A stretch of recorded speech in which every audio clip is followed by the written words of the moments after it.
Day 22 of 75 days hard challenge. Hi guys, good morning. It's Sunday अनि आज चाहिँ मेरो क्लास थियो भैँसीपाटीमा.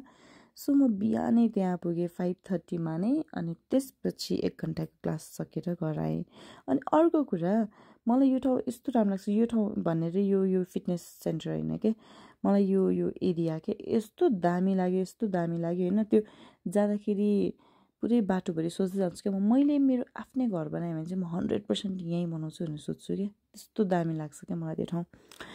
वेल त्यो कुरालाई त्यहीँ राखेर अनि मैले चाहिँ आज बच्चाहरूको लागि चाहिँ यो वेट गेनवाला के रेसिपी बनाएको थिएँ. अनि त्यसपछि मैले चाहिँ खाएँ फ्रुट्स बिकज अब बजारमा जे पनि मैले त खाने त्यही नै हो.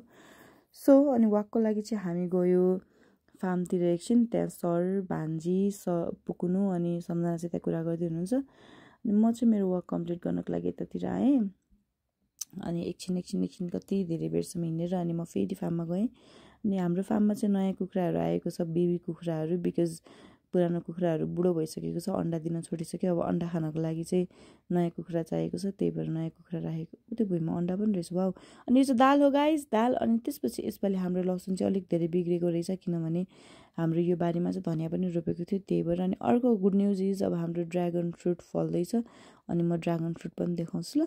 अनि त्यही हो. अनि त्यसपछि मैले बच्चाहरूको लागि हिजो चैते दसैँमा लुगा किनिदिएको थिएँ, त्यही लुगा लाएर नाचिराखेको छ. उनीहरूलाई किनिदिएर अनि डेटोलमा हालेर सुकाइदिएको थियो. अनि आज चाहिँ त्यो सुकेर अनि लगाइदिएको. अनि उनीहरू नयाँ लुगा लगाएर नाचिरहेको छ. पुकुनको चाहिँ आई लभ ममा लेखेको छ, दिजुको चाहिँ सन छ. Well guys, that's all for today. Good night. Thanks for watching. Bye. See you tomorrow. Bye. रे उनीहरूले पनि